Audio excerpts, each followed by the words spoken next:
Bonjour à tous, soyez les bienvenus à l'église Elim. Nous allons commencer notre temps de culte et d'adoration à notre Seigneur. Déjà, bienvenue à tous ici, vous qui êtes en présentiel et ceux qui sont en distanciel.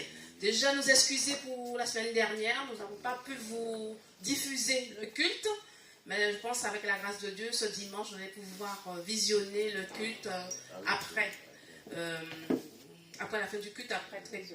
Voilà. En tout cas, nous sommes heureux de vous retrouver les frères et sœurs, pour donner la première place au Seigneur. Nous allons nous incliner. Amen. Oh Dieu de grâce, Dieu d'amour, nous voulons t'accueillir en ce jour, Seigneur, afin de te donner encore la première place dans notre vie, la première place, Seigneur, dans cette matinée. Seigneur, quelle joie de pouvoir te célébrer, t'adorer en esprit et en vérité. Et te dire merci pour tes bienfaits durant la semaine. Merci parce que tu prends soin de nos familles, de notre église. Tu prends soin de nos vies, Seigneur. Sois exalté, sois adoré, Seigneur.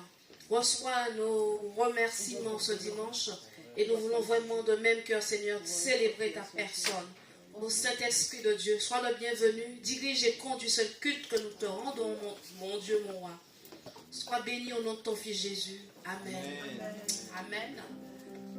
Soyez encore les bienvenus pour chanter, célébrer la gloire de notre Seigneur avec notre sœur Cathy.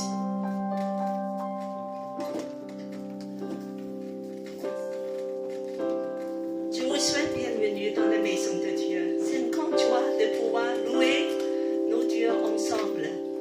Je vous invite à vous lever tous. Que la bénédiction de Dieu soit avec nous. Ces moments, qu'on puisse déposer tous nos fardeaux et vraiment qu'avec un cœur libre, un cœur joyeux, de louer notre Dieu. Alléluia. Alléluia. Seigneur, viens nous bénir. Nous tournons nos regards vers toi. Alléluia. Alléluia.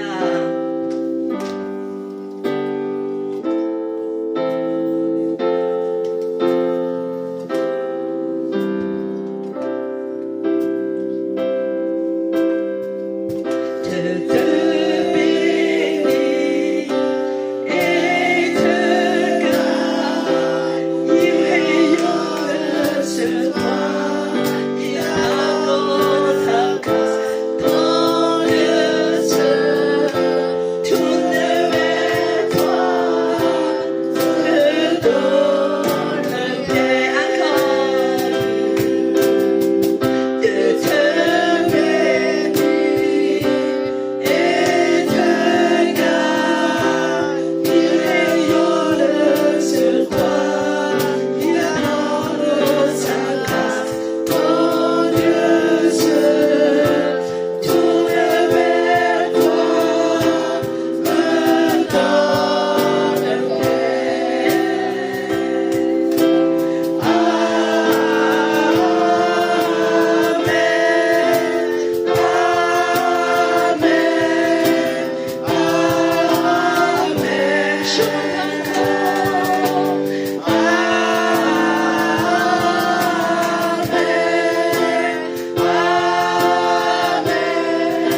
assemblée, sur ton peuple, sur les familles, sur chaque foyer, oh Seigneur, sur chaque personne, oh Seigneur, des célibataires, des couples, des solos, des mamans,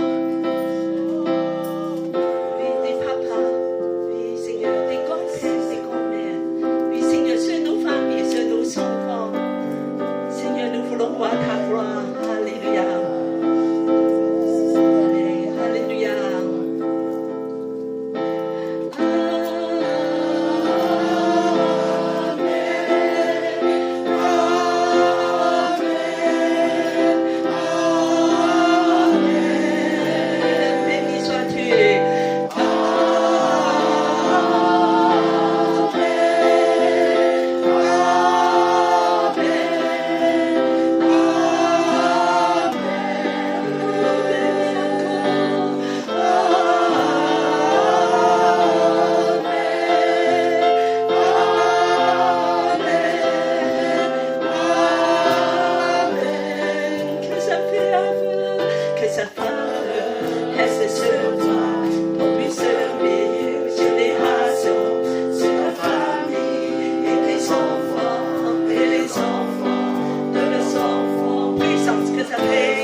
Ce matin, encore viens de nous toucher par ton amour, parce que tu es la source de tout l'amour, Seigneur.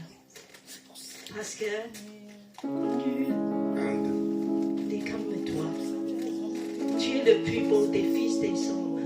C'est toi qui as déposé cet amour magnifique dans nos cœurs. Seigneur, encore déverse ce matin ton amour dans nos âmes, dans nos cœurs, afin qu'on puisse te louer sans cesse. Seigneur, touche encore nos cœurs.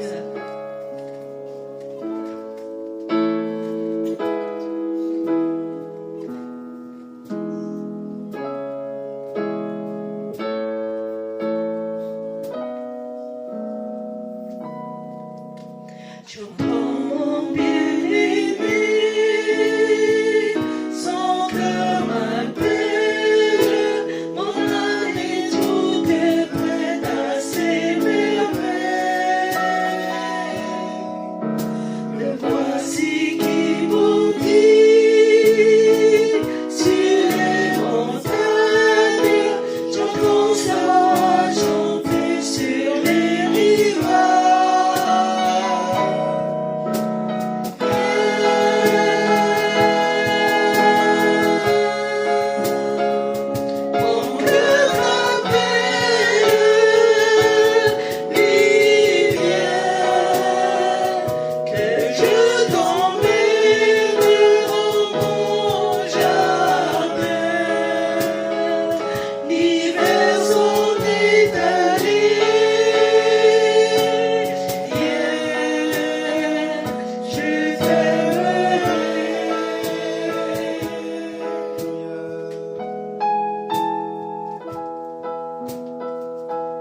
lever nos voix de louer notre Dieu qui vient nous satier avec son amour. Oh Seigneur, comme est ton amour. Oh Seigneur, tu es le plus beau des fils de l'homme. Merci pour ton amour. Ton amour. Nul n'est comme toi, Jésus. Ton amour touche nos cœurs. Alléluia. Remplis-nous.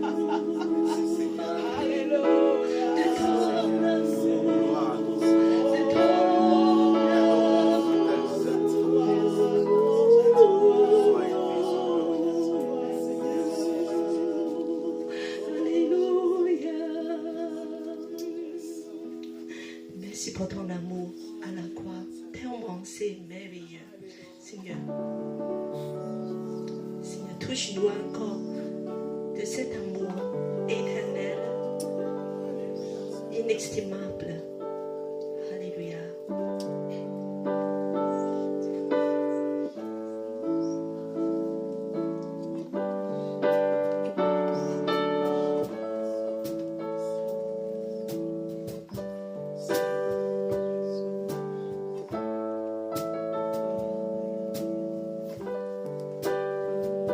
Seigneur, nous regardons encore à la croix.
adoration.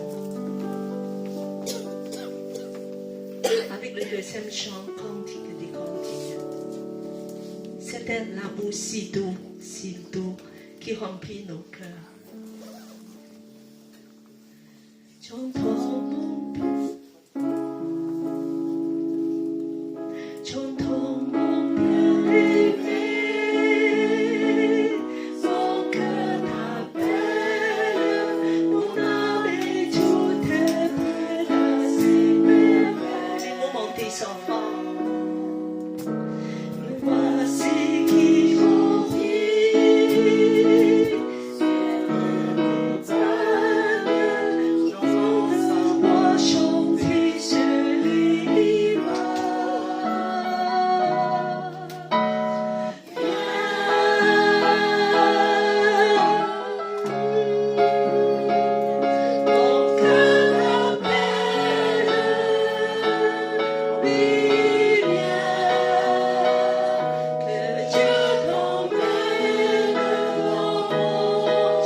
Bonjour à tous. Avant d'enchaîner, nous allons déjà remercier le Seigneur pour les offrandes qui permettent qu'elles soient présentes au sein de sa maison. Je vais demander à la sœur Nathalie de prier pour les offrandes. Amen. Merci Seigneur pour ce que tu nous donnes, Seigneur, chaque jour. Nous te remercions pour ta présence en ce lieu, ô Père éternel. Tu nous as dit, Père, de ne pas nous inquiéter de ce que nous allons nous nourrir, nous vêtir, ô Père Tout-Puissant. Nous te prions, Seigneur, de venir sur chaque famille, Seigneur. Tu connais leurs besoins, Seigneur, et tu es celui qui donne toutes choses, Seigneur. Tu ne regardes pas par les actions, Seigneur, mais tu agis par ta grâce, Seigneur. Nous te donnons, Seigneur, tout ce que nous avons. Nous te donnons tout particulièrement notre cœur, ô Père Tout-Puissant, pour que tu agisses dans nos vies. Et nous savons, Seigneur, qu'avec toi, nous ne manquerons de rien. Amen. Amen. Merci Seigneur. Encore nos salutations et soyez les bienvenus à l'église Elim, que vous soyez en distanciel ou en présentiel. Vous êtes dans la maison du Seigneur, c'est le principal. Et nous sommes heureux de vous voir aujourd'hui. Alors l'église Elim a une vision, c'est déjà une église des nations. Dans la vision est d'aimer Dieu, d'aimer la famille de Dieu, de servir les autres. Alors, je vais vous faire quelques annonces pour la semaine. On se retrouve tous les vendredis à 19h en présentiel et aussi en distanciel pour prier et pour étudier autour de la parole du Seigneur. À partir de dimanche prochain, nous reprenons le parcours des disciples. Donc vous prévoyez bien votre temps le dimanche à l'église. Donc après le culte, nous allons enchaîner avec le parcours des disciples. Voilà. Donc tout est noté. Donc dimanche prochain, c'est le 22. Donc dans le mois, on se retrouve tous les 15 jours. Donc les 2e et les 4e dimanches du mois. Voilà. On peut passer, d'accord. Alors, préparez-vous aussi. Pour la rentrée, nous aurons un temps de jeûne et de prière. Elle va commencer cette semaine à partir du 30 septembre jusqu'au 4 octobre. Donc nous aurons avant le vendredi, le mercredi. Donc il y a la première réunion ensemble Paris 13e. Donc ce sont des églises du 13e qui seront ici présents à Campo Formio pour pouvoir prier ensemble, dont notre église aussi sera présente. Voilà, donc cette réunion va commencer à 17h et elle va s'achever à 20h30. Et nous, on va se retrouver comme tous les vendredis aussi pour pouvoir terminer cette semaine de jeûne et de prière. Donc ce sera le vendredi 4 octobre.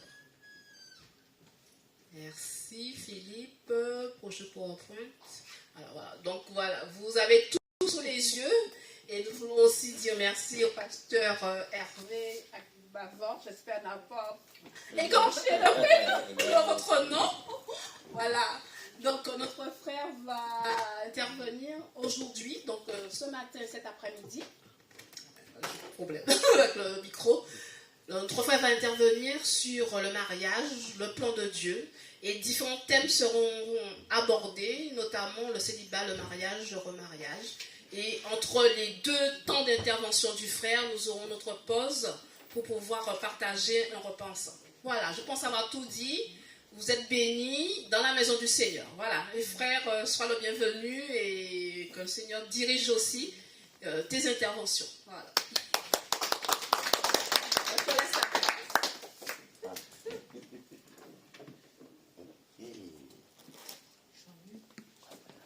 Hervé, tu prends le micro ou tu... Peut-être c'est plus simple, ouais. Oui, je prends le micro. Prends le micro. Oui, C'est bon?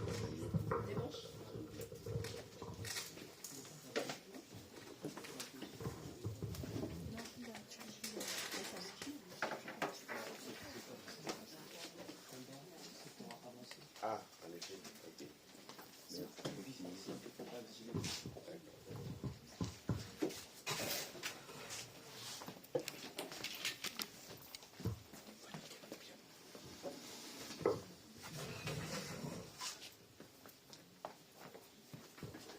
Bonjour tout le monde. Bonjour. Je suis content de vous revoir pour la deuxième fois. Il y a des visages que je retrouve et puis il y a de nouveaux visages aussi. Voilà, donc ce matin, je suis avec mon épouse Jacqueline. Voilà. Qui est là avec moi ce matin. Et avec les deux derniers. Donc Eden et sa sœur Ruth. Voilà. Voilà, et les trois plus grands vont venir nous rejoindre après. Voilà, ils vont venir nous rejoindre en transport parce qu'ils sont allés à l'église et ils reviendront nous rejoindre. Voilà, donc quelle joie de vous retrouver et de partager ces moments avec vous et surtout avec le Seigneur. Amen. Parce que c'est lui le chef, c'est lui le boss. Et c'est de lui que nous attendons toutes choses. Et sans lui, nous ne pouvons absolument rien faire. Nous ne sommes que des humains, de faibles humains. Mais c'est Dieu qui est Dieu. Alléluia. Amen. Et c'est lui qui reçoit toute notre adoration, toute notre louange. Amen. Donc, voilà. Et la fois dernière, on avait passé de bons moments, n'est-ce pas? C'était sur le sujet Dieu a un plan pour ta vie. Et aujourd'hui, nous allons aborder à peu près la même chose, mais de façon plus ciblée, le mariage, le plan de Dieu. Parce que c'est un sujet qui intéresse beaucoup de personnes. Et voilà. Et les gens veulent en savoir plus sur ce qu'est le mariage. N'est-ce pas? Alors, si vous questionnez les gens dans la rue, vous allez avoir beaucoup de réponses. Et je parie que si je questionne aussi la salle, j'aurai aussi beaucoup de réponses. N'est-ce pas? Parce que parfois, tout le monde a son idée du sujet. Mais c'est de la façon dont on voit la chose, c'est de cette façon qu'on va aussi la vivre. Mais aujourd'hui, j'aimerais juste qu'on voit le point de vue de Dieu par rapport au mariage. Et on va essayer de voir tout ça ensemble. Amen. Je vais juste prier. Seigneur, nous voulons te louer. Nous voulons te glorifier. Nous reconnaissons que tu es le roi des rois, tu es le Seigneur des seigneurs. Nous reconnaissons que c'est toi qui nous as créés et c'est toi aussi qui nous as sauvés, Seigneur. Nous reconnaissons que c'est toi qui as institué le mariage et nous voulons vraiment que tu nous diriges.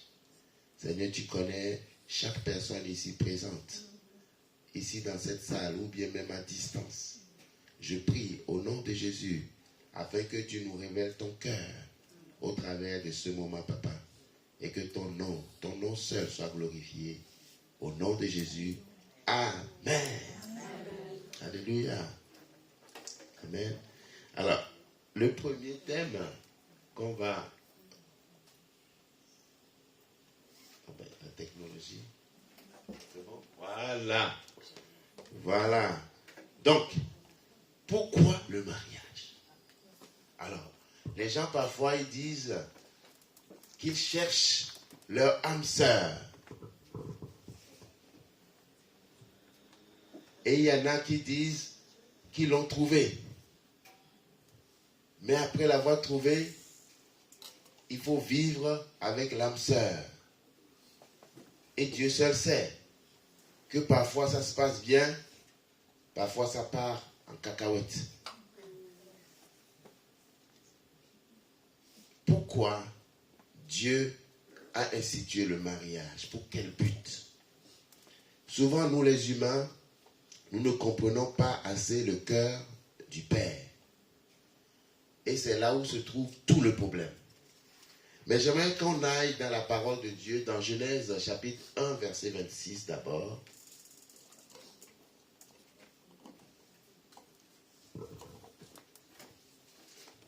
Genèse chapitre 1, verset 26. Est-ce que tout le monde a reçu Jésus ici? Amen. Non, c'est une question. Est-ce que tout le monde a donné sa vie à Jésus? A dit Jésus, c'est toi que je veux suivre. Je te donne toute ma vie. Je veux que tu sois le chef de ma vie. Je veux que tu sois le Dieu que j'adore. Est-ce que tout le monde l'a fait? Oui? Oui? Ok.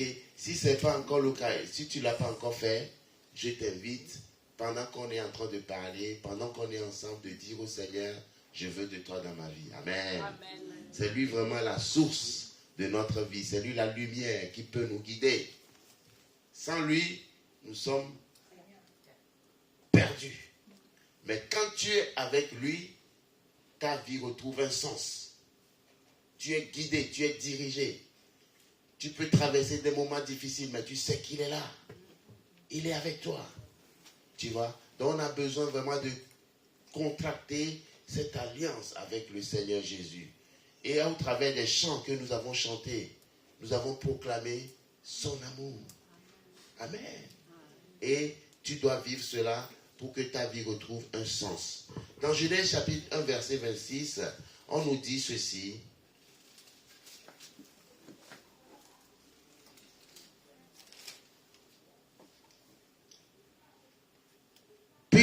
Puis Dieu dit, faisons les hommes de sorte qu'ils soient notre image. Ou alors qu'ils soient à notre image. Qu'ils nous ressemblent. Qu'ils dominent sur les poissons de la mer, sur les oiseaux du ciel, sur les bestiaux, sur toute la terre et sur tous les reptiles et les insectes. D'abord, vous allez noter que Dieu est en train de parler, mais en disant nous, faisons les hommes de sorte qu'ils soient notre image. Dans d'autres versions, c'est puis Dieu dit, faisons l'homme à notre image, selon notre ressemblance, et qu'il domine sur les poissons de la mer. Alors ce verset nous indique déjà que Dieu lui-même, il est Enfin, ce verset nous dit que c'est nous. Ça veut dire nous, c'est pas que une personne. Ils sont plus d'une personne dans cette entité qu'on appelle Dieu. Et nous savons tous qu'il y a Dieu le Père, Dieu le Fils et Dieu le Saint-Esprit. Dieu lui-même est trinitaire. Alors, vous pouvez vous poser la question, comment 3 personnes en une seule personne? Mais ça, c'est le mystère de la Trinité. Mais il dit que de faire l'homme à son image et à sa ressemblance. À l'image de Dieu et à la ressemblance de Dieu. La ressemblance, c'est dit que les hommes sont capables de faire comme Dieu. À son image, ça veut dire qu'ils ont les attributs de Dieu ou bien des caractéristiques de Dieu aussi en eux. Amen. Dieu est doté de volonté.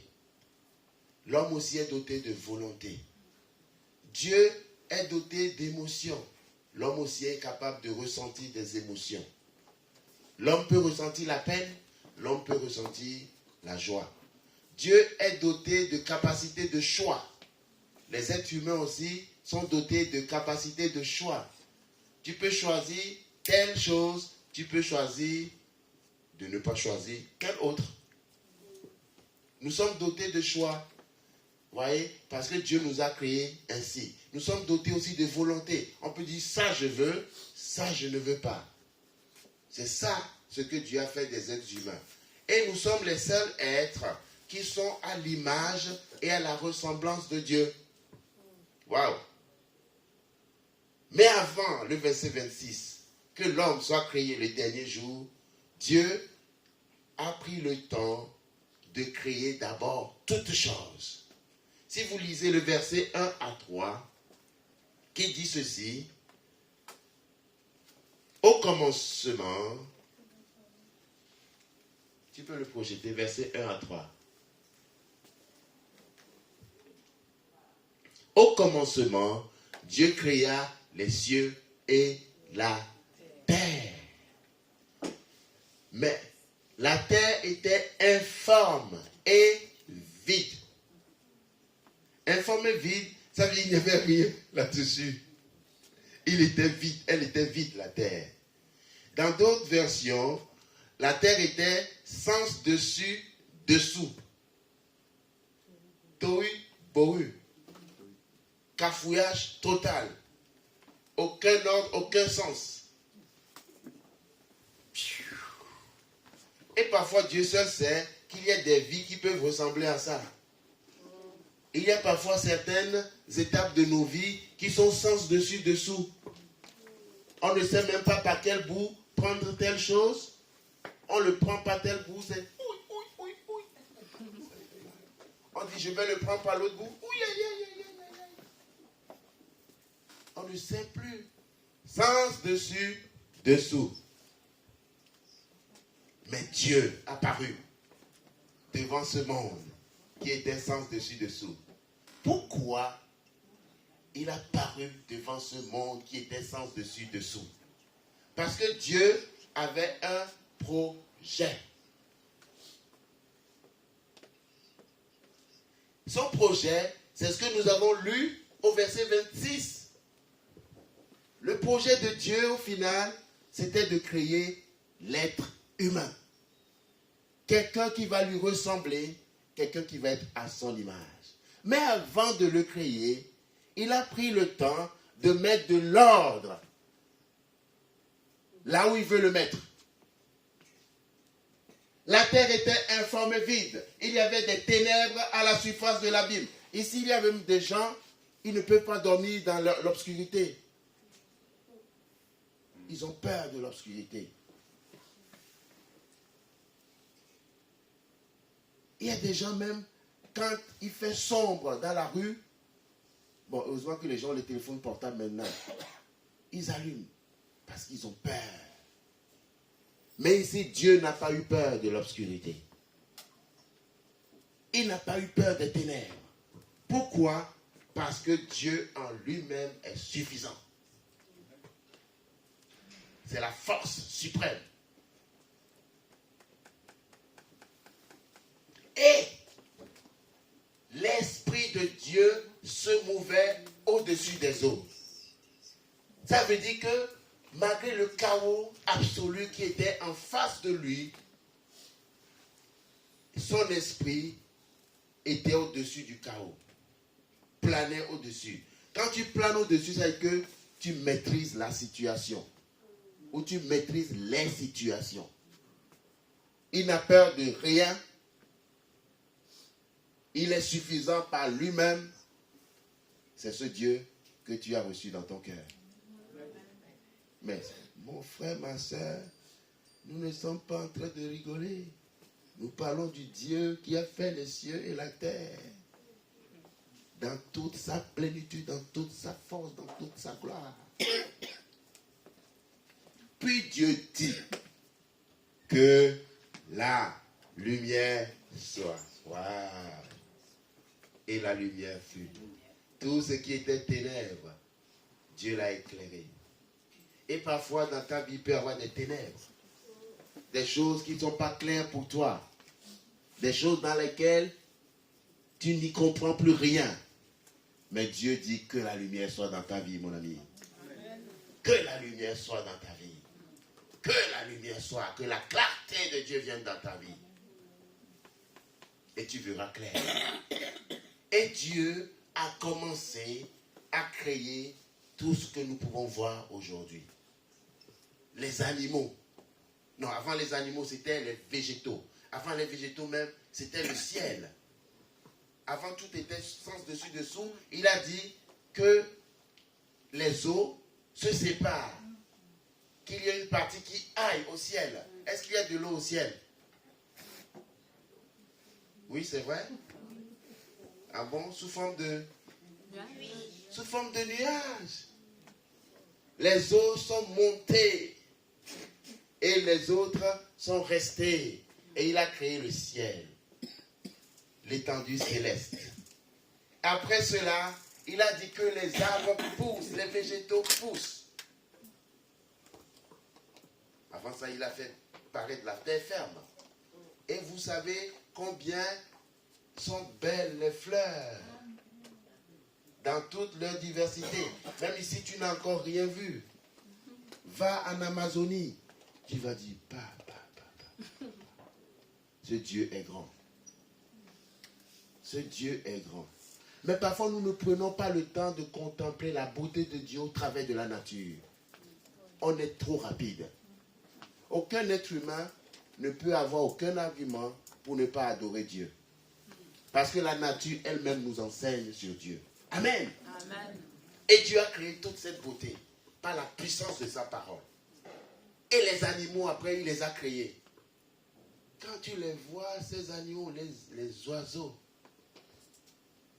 toutes les différentes espèces d'oiseaux.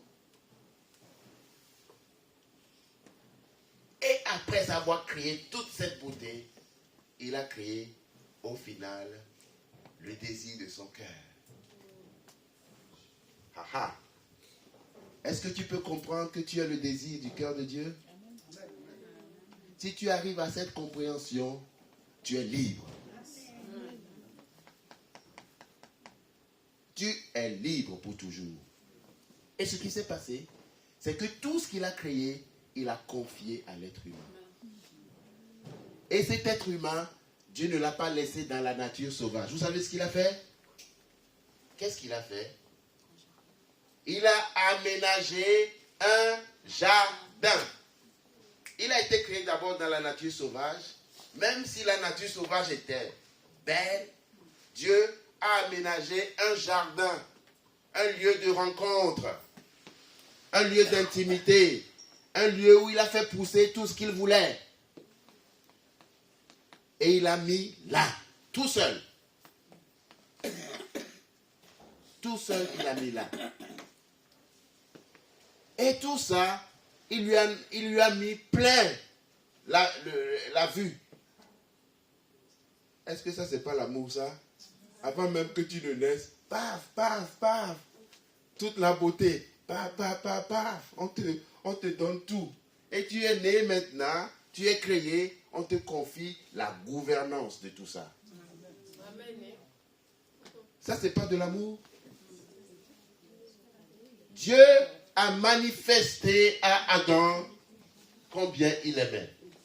Il ne l'a pas créé en premier, il l'a créé en dernier. Pourquoi? Parce qu'il voulait tout planifier pour lui. Et il lui a donné toute la gouvernance de tout ce qu'il a créé. Pour que Adam puisse savoir quelle est son importance aux yeux de Dieu. Combien ce Dieu grand et suprême l'aime. Amen. Dieu est un Dieu d'amour. Dieu est un Dieu d'amour. Nous les chrétiens, nous le disons, mais parfois il y en a qui ne captent même pas ce que ça veut dire. Mais je te dis la vérité, si tu sais ce que ça veut dire, tu es libre. Personne ni rien ne peut plus te capturer. Tu comprendras le cœur du Père et tu vivras une autre vie. Puis,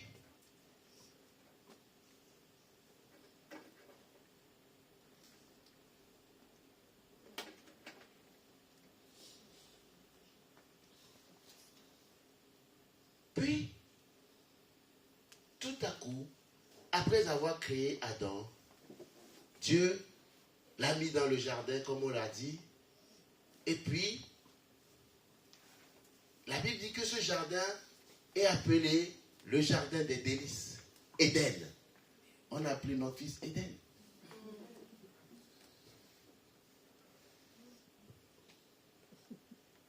Le jardin des délices. Tout était beau, magnifique. Quand on dit quelque chose est délicieux, vous savez, j'avais eu un ami, j'ai eu un ami toujours, mais bon, je l'avais hébergé à l'époque. Et puis, j'étais étudiant. C'est la première fois que je voyais ça. Quand il mangeait, il faisait ça.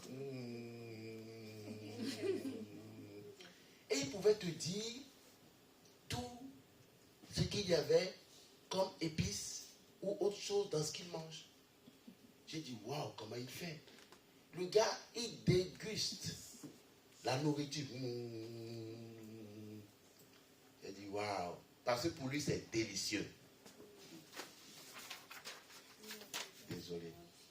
Alors, quand on parle du jardin des délices, c'est le jardin où vraiment il y avait l'excellence.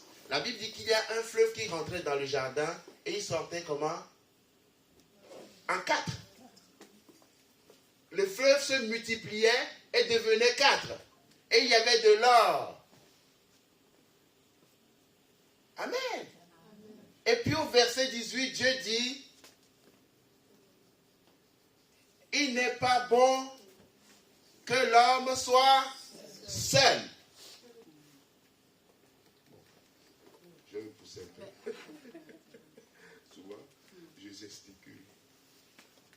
Il n'est pas bon que l'homme soit seul. Pourtant, jusqu'à ce niveau, tout ce que Dieu avait créé, la Bible dit, Dieu a vu et c'était bon. Et ici, c'est la seule fois qu'il a été dit dans le processus de la création qu'il n'est pas bon quelque chose. Que l'homme soit seul. Pourquoi il n'est pas bon que l'homme soit seul?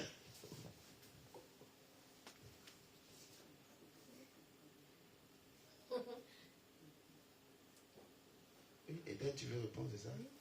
Et pourquoi? Parce que sinon le monde ne va pas se multiplier et il n'y aura pas de multiplicateur.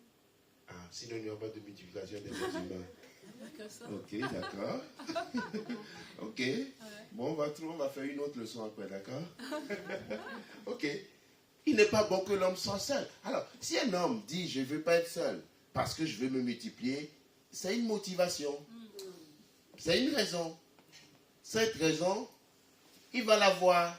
Il va se multiplier et après, qu'est-ce qui va se passer? Pourquoi il n'est pas bon que l'homme soit seul, mes amis?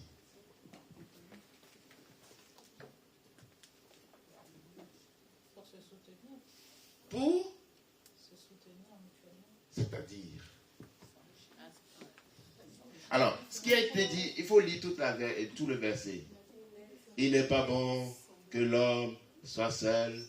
Je lui ferai une aide semblable à lui. Écoutez bien, une aide semblable à lui. Alors, on va lire la suite. Peut-être ma question aura plus de sens. L'Éternel Dieu forma de la terre tous les animaux des champs et tous les oiseaux du ciel, et il les fit venir vers l'homme pour voir comment il les appellerait. Et afin que tout être vivant portât le nom que lui donnerait l'homme. Quel privilège! Et l'homme donna des noms à tout le bétail, aux oiseaux du ciel et à tous les animaux des champs. Mais pour l'homme, il ne trouva point d'aide semblable à lui. Vous voyez comment c'est écrit, hein? Mais pour l'homme, les animaux ont défilé, et à la fin du défilé, on dit, mais l'homme ne trouva pas d'aide semblable à lui. Ça veut dire qu'il le cherchait. Pendant que les animaux passaient, il cherchait, est-ce que moi aussi je vais avoir quelqu'un, peut-être qui me gratte la tête, comme le petit singe qui gratte la tête de sa femelle, tu vois? Ou alors comme les petits toutreaux qui se font des bisous, est-ce que je vais avoir quelqu'un aussi qui va me faire un bisou? Ou alors, est-ce que moi aussi je vais avoir quelqu'un à qui je vais faire un bisou? Pas quelqu'un qui va me faire un bisou. Parce que ça c'est égoïste. C'est pourquoi ma question revient. Pourquoi il n'est pas bon que l'homme soit seul? Pardon? Un être semblable à lui. Oui. Pourquoi faire? Mon fils a dit pour procréer. Mais vous, pourquoi faire? Pour parler, Pour marcher ensemble. partager. Pour marcher ensemble. Pour régner ensemble. Pour régner ensemble. Wow. Ok. Ça, c'est des questions, des réponses. Wow. Tout ça, c'est bien, c'est vrai. Même ce que Eden a dit, c'est vrai. Mais, moi, je crois qu'il y a une raison. C'est parce que il fallait quelqu'un que l'homme devait aimer. C'est-à-dire, ce n'est pas quelqu'un qui va l'aimer parce que lui, il a vu l'amour de Dieu. Il a reçu tout le pactole de l'amour de Dieu. Il doit avoir quelqu'un dans lequel ou bien dans laquelle il doit pouvoir déverser cet amour. C'est ça. Parce que Dieu est amour et l'homme, le mariage, on se marie. Pourquoi?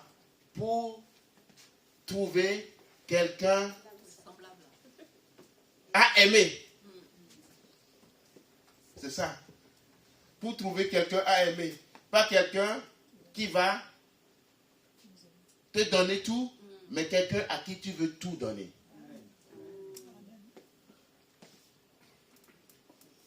Et nous comprenons que donc, à part ou alors à côté de tout ce que nous pouvons dire, c'est pour se multiplier tout ça, mais ça, c'est des raisons qui sont secondaires.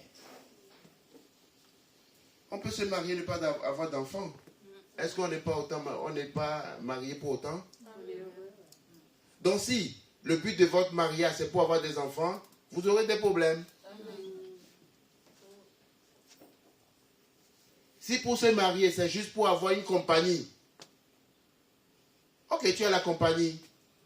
Mais si tu ne détectes pas bien la vraie raison du mariage, vous pouvez vivre l'un à côté de l'autre toute votre vie.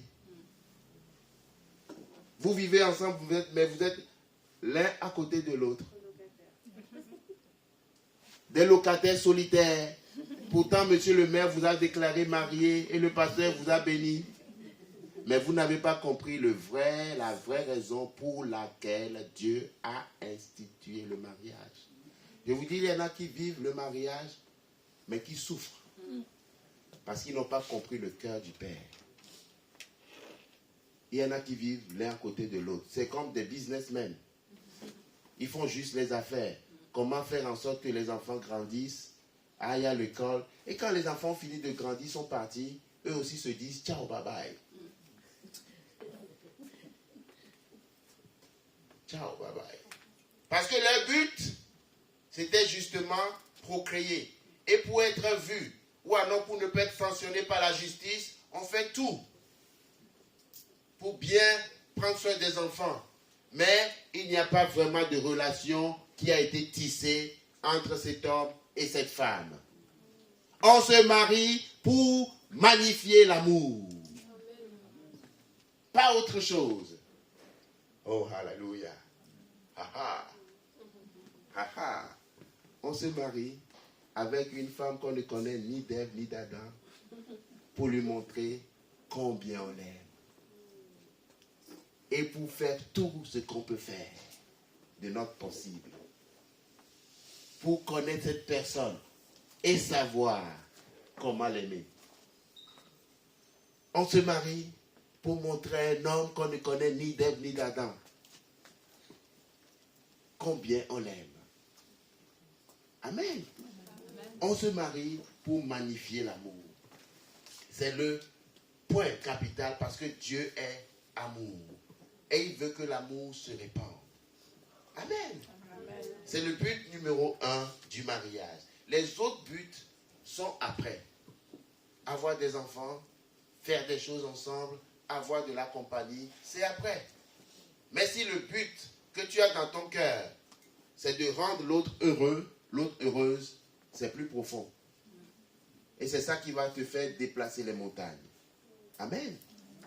Donc c'est important pour nous de comprendre le plan de Dieu pour le mariage. Voilà. Amen. Mais ma question, est-ce que on doit se marier à tout prix? Ou alors à n'importe quel prix? Pas à n'importe quel prix, hein? Oui, c'est vrai. Si c'est pour avoir quelqu'un, juste pour les femmes, elle va dire, si c'est pour avoir quelqu'un juste pour ses besoins, et pour l'homme, si c'est pour avoir juste quelqu'un qui te casse la tête, les gens disent, je préfère être seul.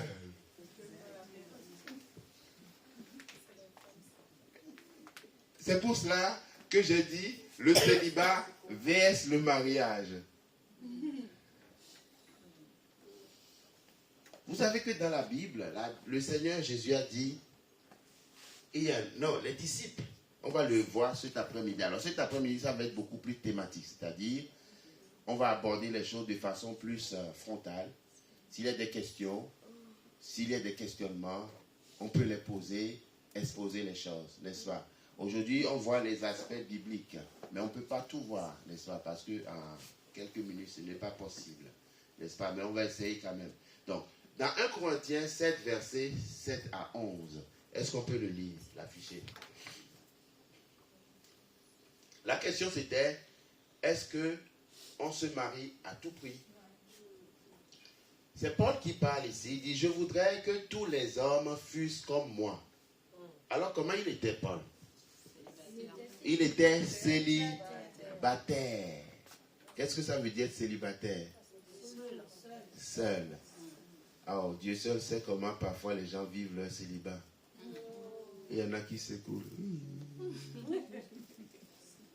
Alors, le célibat devient comme un poids. Un poids lourd. Tu vois? Qui pèse.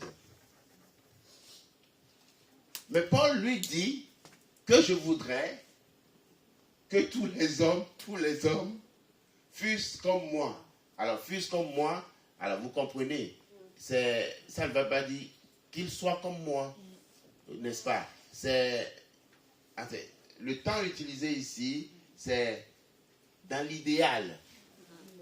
Mais son idéal, il sait que ce n'est pas réalisable, parce que ça ne correspondrait pas au plan de Dieu. Mais il est en train d'évoquer une notion ici. Mais chacun tient de Dieu un don particulier. Il y a quelqu'un qui reçoit le don du célibat. Mais d'où est-ce que Paul tire cela, Jésus lui-même a dit à ses disciples, parce que les disciples, après que Jésus leur a dit que si quelqu'un divorce et se remarie, ceci, ils ont dit à Jésus, ben, si c'est comme ça, la responsabilité de l'homme envers la femme, il ne sert pas, il n'est pas avantageux de se marier. Jésus leur a dit, peu de personnes comprennent cette parole.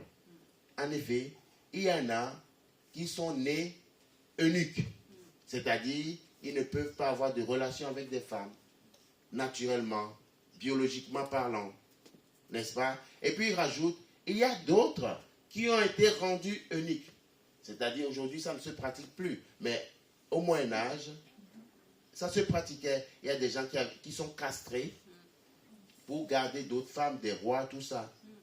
Et puis, en troisième position, il dit, il y en a qui eux-mêmes se rendent eunuques. Pourquoi? Pour le royaume, pour l'œuvre de Dieu. C'est ce que Paul a fait. Il savait quel était l'appel de Dieu sur sa vie. Il a fait le choix de dire, je ne veux pas causer du tort à aucune femme. Je veux me consacrer à l'œuvre de Dieu. Vous savez quel voyage il a fait?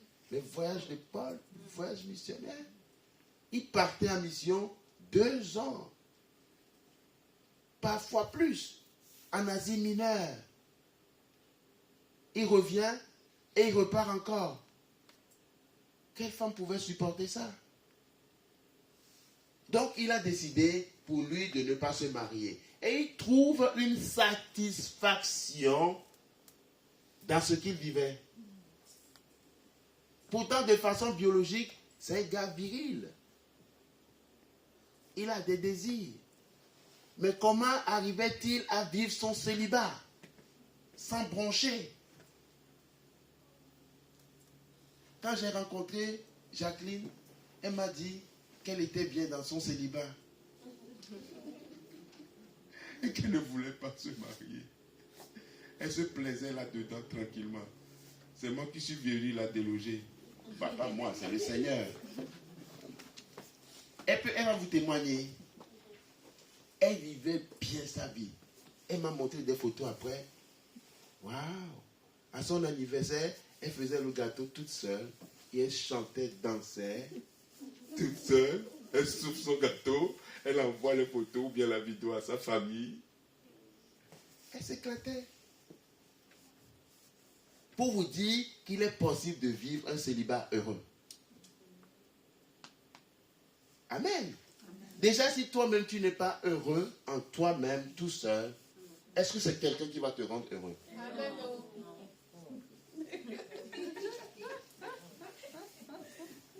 Non. Non. Toi-même, tu dois être bien, même avec toi-même. Te réjouir avec le Dieu de ton salut. Amen. Contempler la beauté de Jésus. L'adorer. Être bien avec lui. C'est pour cela que parfois certains passent à côté. Et ils passent à côté dans un délai long. Ils n'ont pas su faire l'essentiel. L'essentiel, c'est qui pour toi? Ce n'est pas un mari qui viendra te rendre heureux. Heureuse. Ce n'est pas une femme qui viendra te rendre heureux. Qui te rend heureux? C'est le Seigneur Jésus. C'est pourquoi il te dira, fais de moi tes délices et moi je te donnerai ce que ton cœur désire. Dans ce délice, c'est ça que Dieu avait fait avec Adam. Adam était dans le jardin des délices. Dieu a dit, il n'est pas bon que l'homme soit seul. Il ne lui a qu'à créer l'homme tout de suite. Mais il a attendu, il n'a pas créé la femme tout de suite, mais il a attendu que lui-même le désire. Il a désiré en disant, mais il ne trouva point d'aide semblable à lui. Ça veut dire qu'il cherchait. Mais il était dans les délices de Dieu. Mais vous savez ce que Dieu a fait après? Adam n'a pas continué sa recherche. C'est juste un désir qu'il a eu. Mais Dieu l'a endormi tout de suite. Parce que s'il n'était pas endormi, il allait faire n'importe quoi. Aujourd'hui, les gens ne sont pas endormis. Ils cherchent par eux-mêmes. Il sent. Tu ne peux pas sentir. Il va mettre de la rose sur lui. Tu as senti la rose aujourd'hui, demain tu sentiras le loup. Il vaut mieux dire, Seigneur, endors-moi. Aide-moi à bien vivre mon célibat. Et mon ami, et les choix que nous pouvons faire. Que Dieu nous aide. Amen. Nous avons besoin de dormir dans le repos du Seigneur. Sache que tu ne peux pas chercher. Sache plutôt qu'il y a quelqu'un qui cherche ton bien plus que toi tu ne le cherches. Amen. Ça c'est vrai mes amis. Tu comprends? Moi quand ma femme, les enfants, est partie, je ne voulais rien. Je ne voulais même plus me marier. Pour moi c'était fini. Et je voulais plutôt... J'étais bien avec mes enfants. Waouh! Je m'éclatais. Mais Dieu avait un autre plan. C'est lui qui avait un autre plan. Et c'est lui qui a fait les choses. Ouais. C'est important de savoir qu'il est possible de vivre bien son célibat. À ceux qui ne sont pas mariés et aux veuves, je dis qu'il leur est bon de rester comme moi. Alors, moi j'étais veuve, j'ai vu ça. Mais j'ai dit, ok, c'est aux femmes veuves qu'il parle.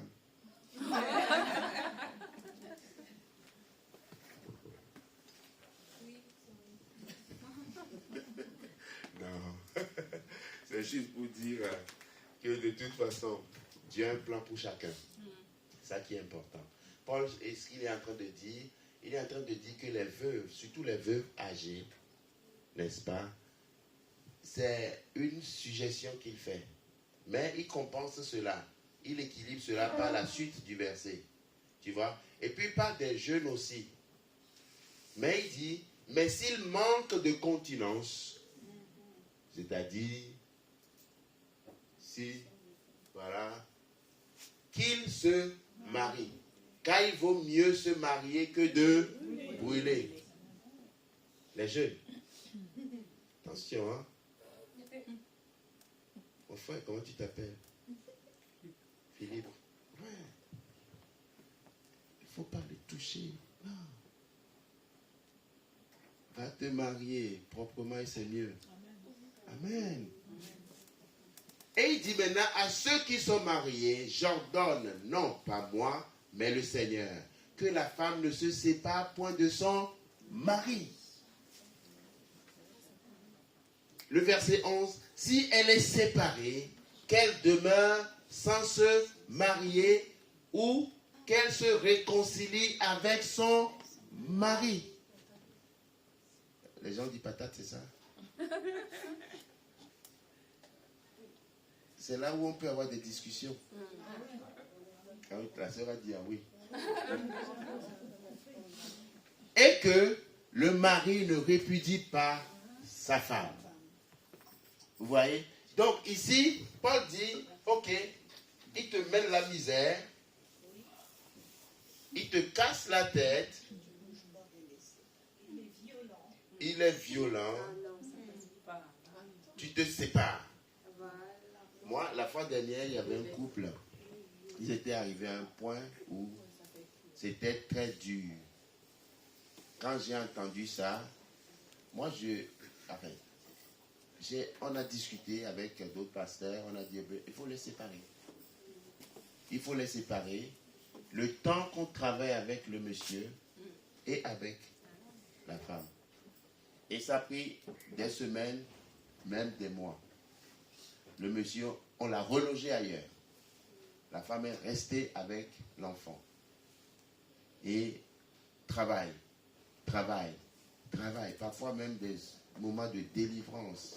Tout ça. Et après, quand Dieu a fait un travail dans sa vie, il est retourné chez lui. Maintenant, on suit l'affaire de près pour voir comment ça se passe. Mais ça semble se passer mieux. Vous voyez? Donc, ce que la Bible dit, c'est biblique. Alors, ça veut dire quoi? Cette personne qui s'est séparée devient tout à coup célibataire forcé. Ce n'était pas son choix, puisque cette femme était bien mariée. On est d'accord? Mais le fait que quelqu'un lui casse la tête, elle dit je n'en peux plus. Ou alors il y en a certains, c'est au secours, sauvez-moi de la situation, sépare-toi. Tu ne vas pas laisser ta vie quand même. On ne va pas te ramasser morte. Tu peux te séparer. Mais la condition biblique, c'est quoi? Mais qu'elle ne se remarie pas. Pourquoi? Parce qu'il y a une possibilité, si Dieu touche le monsieur, qu'il y ait réconciliation. C'est là où la chose devient difficile. C'est pour ça que les disciples ont posé la question à Christ. Quel avantage de se marier? Parce que la nature de cette union, elle est très divine. Tu vois? On va voir des tests après. Oui. Mais, il y a ce qu'on appelle... Moi, je ne peux pas répondre aux questions ici comme ça. Pourquoi? Parce qu'il faut plutôt un travail pastoral pour chaque personne. Pour arriver à comprendre la pensée de Dieu pour telle ou telle situation. Vous voyez? Mais les textes bibliques sont là. Donc, je disais que, est-ce qu'on peut vivre célibataire toute sa vie? Ou il faut pouvoir aussi se marier? Et il y en a qui ont reçu le don. Voilà. Et il y en a qui ont été forcés de devenir célibataires par les choses de la vie. N'est-ce pas? Mais ce que j'ai comme nouvelle pour vous, mon frère, le diapo suivant, c'est que déjà, pour le choix du conjoint, il est important que ton choix soit éclairé, les jeunes, et même les personnes plus âgées que les jeunes. C'est là où parfois ça coince. Parce qu'il y en a qui pensent que, parce que ce gars te dit, je t'aime, et puis chaque soir, il passe par la gare du Nord, c'est des roses. Vous savez, les Indiens, ils vendent les roses, pas trop cher. Il en ramasse 5 parce qu'il ne faut pas offrir des paires. Tu dis, waouh, il connaît la règle. Et puis il te chante. Comment? Ah, tu ne savais pas? Non, il ne faut pas paire, il faut un père. C'est à you. Tu vas être amendé, hein? Et puis il vient, il te chante. Tout l'amour que j'ai pour toi. Tu sais, les femmes sont sensibles à l'amour. Tu vois, tu peux les faire planer. Elle va commencer à dire, waouh, ce gars, tu ne le connais pas. L'autre dit, mais non, ma soeur, descends. Non, toi, c'est parce que tu ne veux pas mon bonheur. Oh, franchement, il est bien. Oh. Mais, mon ami, tu dois te poser la question, qui est dans son cœur? Amen. Lisez ce verset. Est-ce que Jésus est dans son cœur? Oui, il y en a même qui vont te dire oui. Qui reçoivent Jésus sur le champ. Dis, donne-moi tout ce que tu veux me donner, je prends. Même Jésus, il te dit oui. Mais mon ami, c'est pas parce qu'il a dit oui qu'il a reçu forcément. Alors,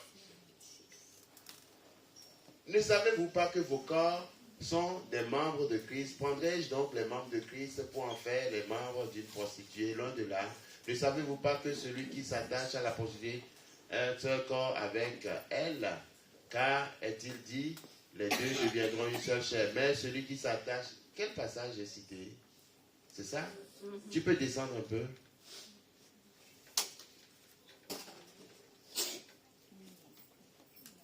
Tu peux descendre le verset. Attends.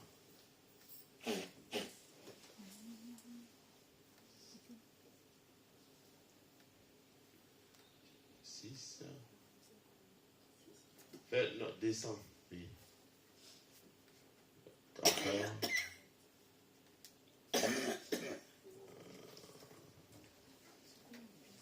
Oui, voilà, c'est à partir du verset 19. Il me semble que j'ai mal noté le passage. Oui. Ne savez-vous pas que votre corps est le temple du Saint-Esprit qui est en vous, que vous avez reçu de Dieu et que vous appartenez, car vous avez été racheté? Ce n'est pas le bon verset. Alors, il est où le bon verset? Sinon, je vais vous le citer, d'accord? C'est le passage dans lequel Paul dit qu'il n'y a pas d'attelage entre le croyant et le non-croyant. C'est 1 Corinthiens 7, je crois. Non, pas 7. 2 Corinthiens 6, c'est ça? C'est 2 Corinthiens 6 peut-être. Alors.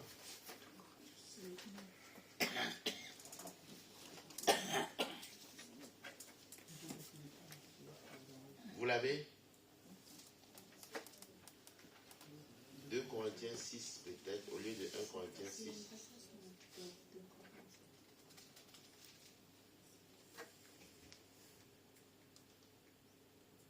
2 Corinthiens 6, 14. Voilà, c'est pas 1 Corinthiens, c'est 2 Corinthiens 6, 14. Okay. Voilà, regardez ce qui est marqué. Ne vous mettez pas avec des incroyants sous un joug qui n'est pas celui du Seigneur. Vous voyez? Donc, ne te mets pas. Donc, dans le choix qu'on fait de la personne qu'on veut marier, le premier critère, c'est quoi? Il faut que la personne soit avec le Seigneur. Pas juste parce que la personne est tombée amoureuse de toi, tout de suite dit, j'ai reçu Jésus, et tu lui donnes un sein blanc. Non. Il faut qu'il ait reçu Jésus et que tu l'aies constaté pendant, et que pas toi seul, d'autres personnes. Parce que toi, tu peux être aveuglé. Vous savez, quand on est amoureux, on est aveuglé. On ne voit plus rien. Ta mère peut beau te dire, oh, tu vois le gars là, il est sous antidépresseur depuis 2 ans. Ah, c'est parce que toi, tu ne l'aimes pas. Ceci. On est aveuglé. Voyez? Donc, il faut forcément que la personne soit chrétienne. J'ai eu des cas comme ça, où il y avait une amie à nous. Waouh, elle était tout feu, tout flamme. Et puis, elle a rencontré un monsieur. Le monsieur, en plus, s'appelle Emmanuel. Waouh, Emmanuel, Dieu avec nous. Et puis, le monsieur montrait comme s'il était chrétien. Mais il n'est pas converti. À l'époque, on a dit, ben non, le gars n'est pas converti.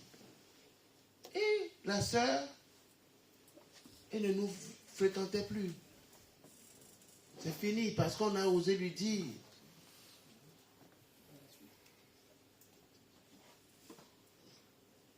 Et puis, ils se sont quand même mariés. Et en même temps après, la vraie nature du monsieur s'est révélée.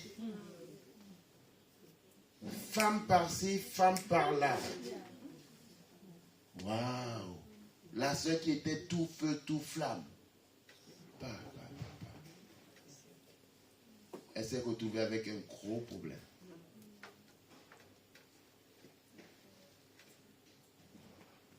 Le monsieur l'a ruiné.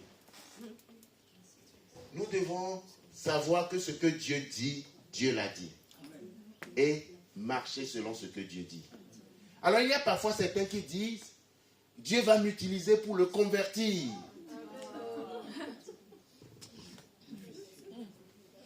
Ou Dieu va m'utiliser pour la convertir. Sauf que toi tu n'es qu'un humain, tu n'as pas le pouvoir de convertir qui que ce soit. Même pas tes prières. Parce que c'est les personnes elles-mêmes, pas l'œuvre de l'esprit, qui décident ou non de recevoir Jésus. Vous comprenez? Tu ne peux pas avoir une garantie de ça. Jamais tu ne peux pas. Parce que Dieu ne t'a pas donné ce positionnement. Dieu ne m'a pas donné ce positionnement. Je suis pasteur, mais je ne suis pas maître des cœurs. Je n'ai aucune prétention. Je suis là juste pour que Dieu m'utilise, s'il le veut, pour bénir mes frères et sœurs. Mais chacun est libre de ses choix. Absolument. Donc tu ne peux pas prétendre que grâce à toi, Dieu va sauver la personne. Tu prends un mauvais chemin. Alors je sais que parfois, avec le sentiment amoureux, on est parfois dans le tourbillon. Mais c'est la Bible qui nous éclaire. Amen. C'est la Bible qui est ta boussole pour t'éclairer. Mon frère, on peut passer pour aller plus vite. Donc, choisis la bonne personne. Déjà, le premier critère, c'est qu'il faut qu'il soit chrétien dans le Seigneur. C'est pourquoi la Bible dit que tu dois te marier dans le... Ou alors qu'elle soit chrétienne, constatée par le pasteur.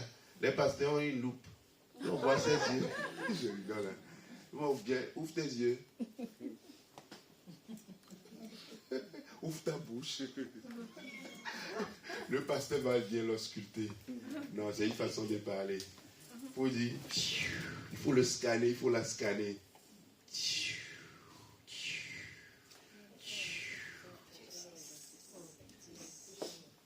Et puis il va dire, c'est authentique.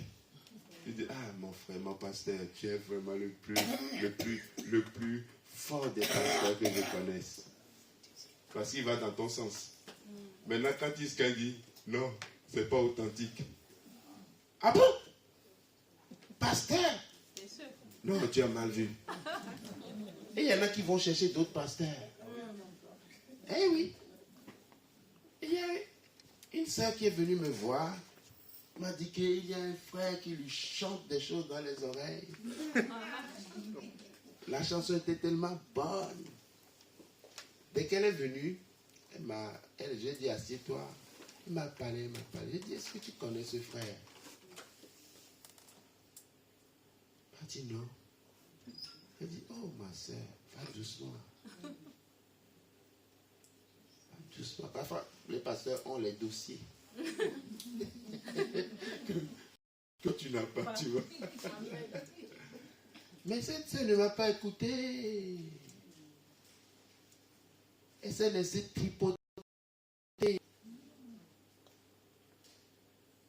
Et après, quand ça devient dur, le gars s'est aperçu que lui aussi il a fait fausse route. Il a dit, ben écoutez, il faut que vous vous séparez. Vous allez directement droit dans le mur. Et ils ont été trouver un autre pasteur. Parce que ce qu'on leur a dit ne leur plaisait pas. L'autre pasteur leur a chanté la même chanson que nous. Et là, ils ont compris. Mais ils allaient vraiment au désastre. Il faut que la personne soit vraiment née de nouveau. Parce que vous savez pourquoi moi je ne peux que bien traiter Jacqueline. Parce que j'ai la crainte de Dieu. En premier. Et je la traiterai toujours bien. Parce que je crains mon Seigneur et j'aime mon Seigneur en premier. Et je sais aussi que Dieu me l'a donné pour que je lui montre de toutes les manières possibles combien je l'aime.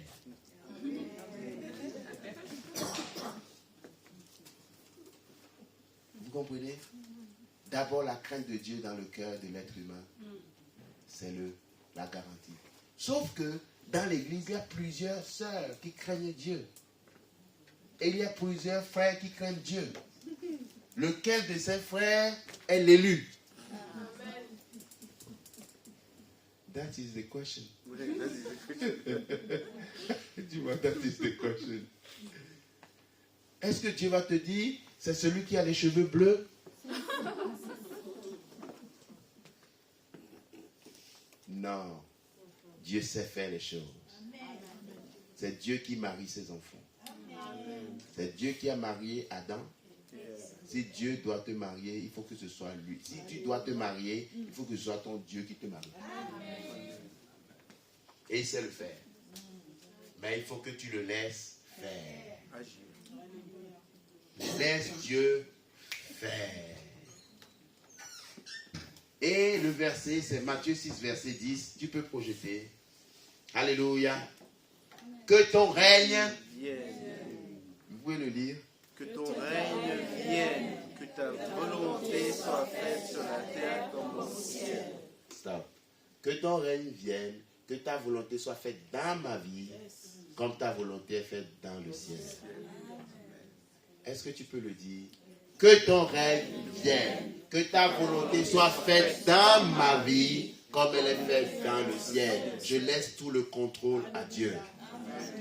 Je laisse tout le contrôle à Dieu. Je me mets sur l'autel de Dieu. Comme Isaac était sur l'autel de Dieu. Il pouvait être tué par Abraham, mais il était sur l'autel. Il n'avait plus aucun désir, mais il n'avait que Dieu comme secours. Est-ce que c'est ta prière que le règne de Dieu se manifeste dans ta vie? Quoi qu'il décide, que ce soit ça que tu décides et que tu veuilles pour ta vie. Mon ami, c'est là la porte du bonheur. Il n'y a pas de bonheur ailleurs que dans la volonté de Dieu. Tu sais, c'est normal, parce que Dieu a fait le ciel et la terre. C'est Dieu qui t'a créé. C'est lui ton maître. Si tu peux lui dire cela, et si tu n'arrives pas à faire cette prière, ce n'est pas grave. Tu peux demander au Seigneur, aide-moi à arriver à te dire que ta volonté, quelle qu'elle soit faite dans ma vie. On peut prier par étapes. Parce que nous ne sommes pas là pour simuler. Nous sommes là pour être vrais avec notre Dieu. Vous savez pourquoi? Parce que Dieu connaît chacun de vous individuellement. Tu comprends ça? Et Dieu t'aime. Il t'aime particulièrement. Son amour pour... Mais je n'étais pas là quand tu es née, ma soeur. Quand tu étais dans le ventre de ta mère, est-ce que Siayou était là? Non. Quand Dieu allait te former, est-ce qu'il a demandé conseil à quelqu'un? Non. C'est pas lui qui a planifié les choses pour que tu viennes? Qui suis-je pour prétendre à quoi que ce soit? Mais Dieu, il connaît le meilleur pour toi. Amen. Dieu connaît le plan qu'il a pour ta vie. Amen. Rentre dans le repos du Seigneur. Alléluia. Lâche le contrôle. Ma soeur, dis-lui, tu me connais mieux que moi-même. Et ma vie, même si c'est du charabia pour moi, pour toi, c'est du connu. Dis à ton papa que tu sais lire du charabia. Ah, ah, ah. Vous savez, les profs, parfois, il y a des élèves qui vous produisent des copies. Tu te dis, waouh, qu'est-ce qu'il veut dire, l'élève? Simplement parce qu'il est dyslexique. Et puis tu n'arrives pas à lire. Mais le prof va lire quand même. Parce qu'il sait ce qu'il a demandé avant. Dieu sait lire ta vie. Amen. Même pour toi, si c'est illisible. Oh, mes amis, si nous pouvons simplement faire confiance à notre Père Céleste. Amen. Et lui dire, Seigneur, ma vie est telle qu'elle est. Pour les hommes, illisible, mais je suis persuadé que toi, tu sais lire ma vie. Amen. Dieu, c'est le Dieu de l'impossible. Et par-dessus tout, c'est le Dieu d'amour. C'est la puissance de Dieu qui le fait agir. Alors, le dernier point, mes amis, c'est que, et ça, c'est ce que je continuerai à dire toujours, c'est que tout se passe à l'intérieur. Amen.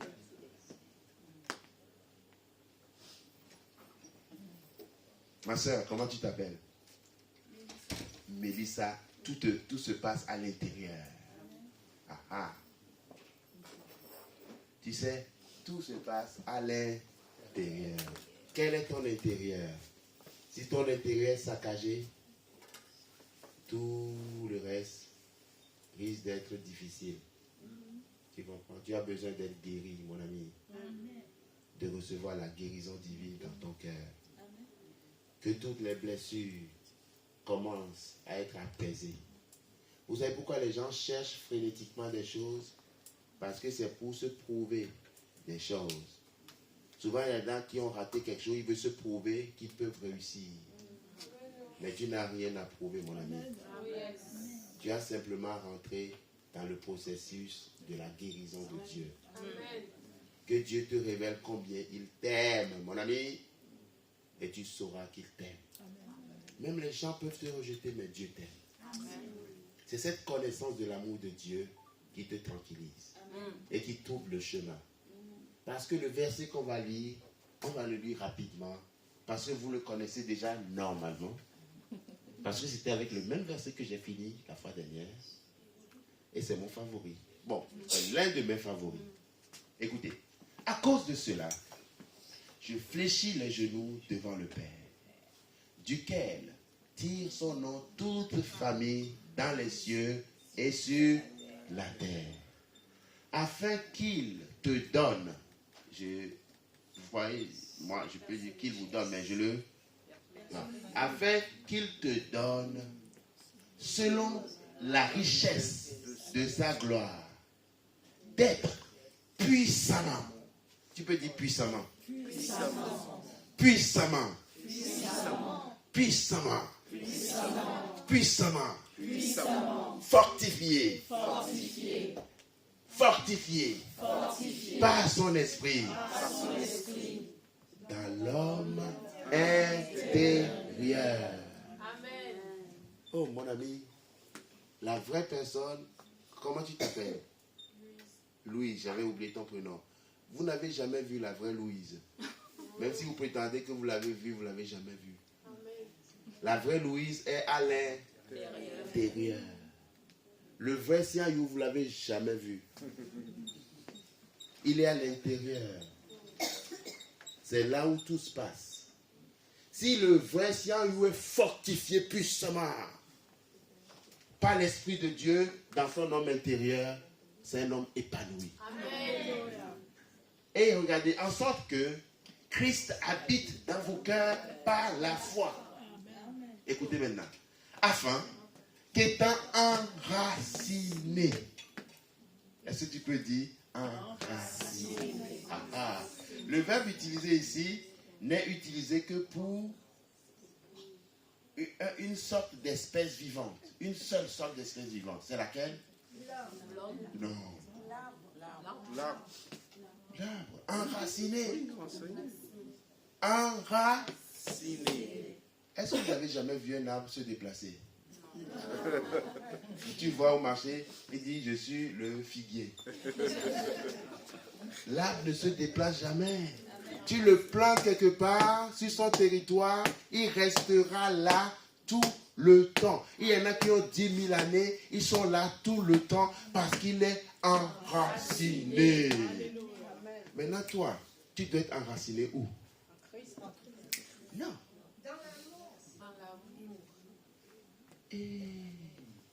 Afin qu'il soit enraciné et fondé dans l'amour. Wow.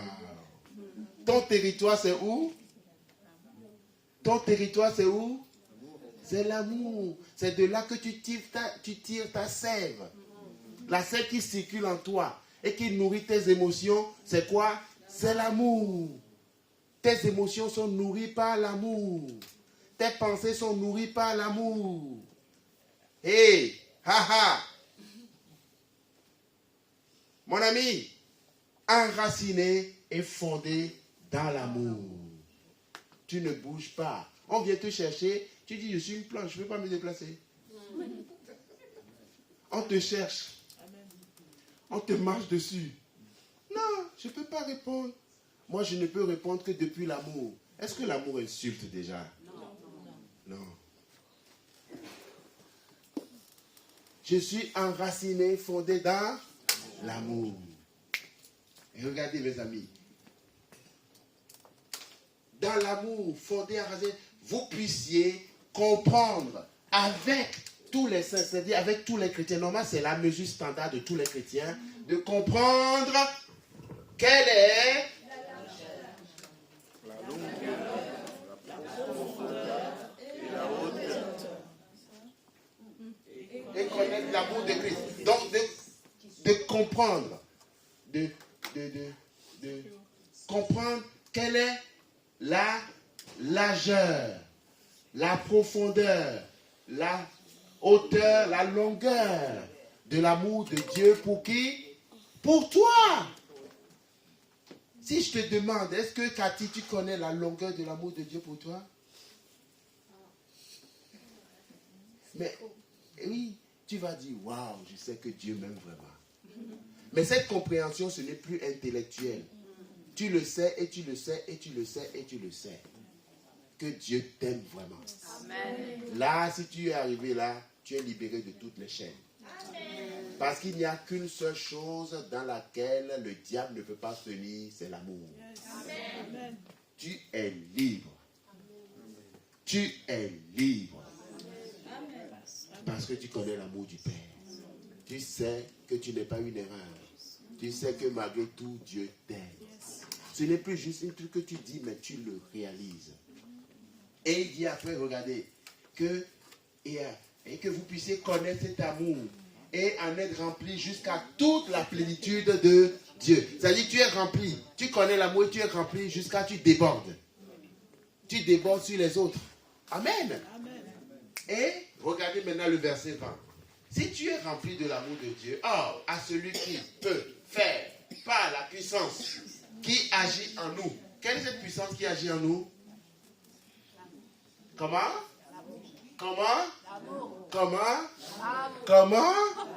Et les gens me disent souvent le Saint-Esprit. Non, le Saint-Esprit n'a pas été... C'est l'amour. Parce que Dieu est amour.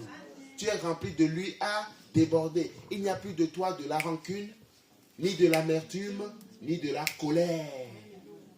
Tout cela, quand l'amour vient, l'amour expulse tout ça. Toute la colère que tu avais contre les personnes qui t'ont blessé. Ça sort. Ça sort. Et tu commences à être rempli d'autres choses. Tu sais que les gens qui sont remplis de colère, c'est comme des volcans ambulants.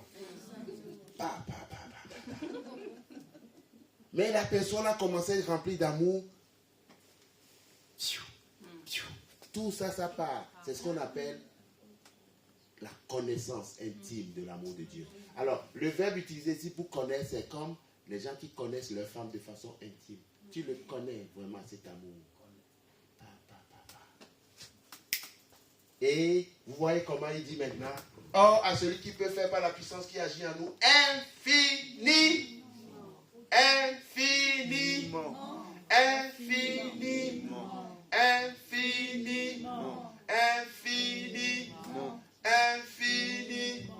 au-delà de ce que tu peux penser ou demander. Au-delà de tes ententes, tu verras Dieu qui agit dans ta vie. Mais comment? Par la puissance qui agit en toi-même. C'est avec cette puissance qui va agir. Mais si tu refuses d'être rempli par l'amour véritable du Père, si tu restes dans la colère, dans la rancune, tu te ruines. Et tu ne verras pas forcément le miracle de Dieu. Amen. Mais si tu veux le miracle de Dieu, c'est la Bible qui le dit. Or, à celui qui peut, par la puissance qui agit en nous. En nous. Infiniment au-delà. Et tu verras la gloire de Dieu. Amen. Amen. Le mariage, le plan de Dieu, pour que l'amour soit magnifié. Amen. Amen. On se marie pour aimer. Ou alors pour apprendre à aimer l'autre. Elle est mon sujet de thèse.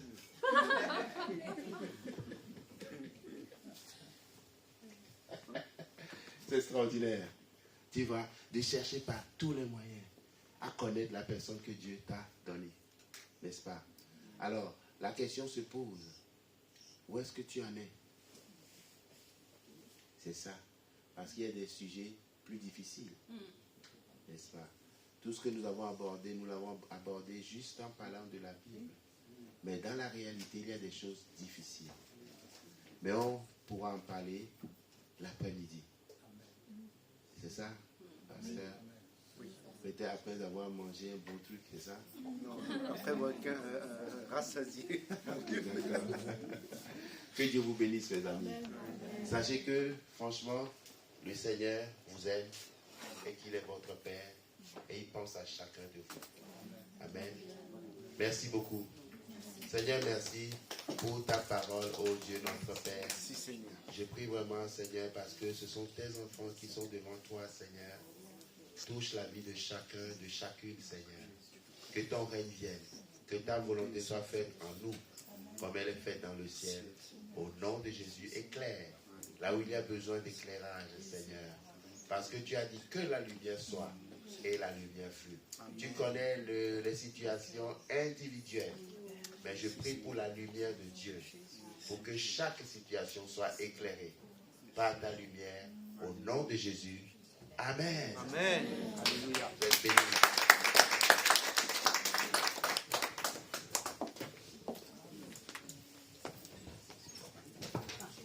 Merci. Merci, pasteur. Nous allons conclure notre matinée. Et nos frères et sœurs qui sont en ligne, on va vous laisser. On vous souhaite un bon dimanche, une bonne semaine. Et que Dieu vous bénisse. Au revoir.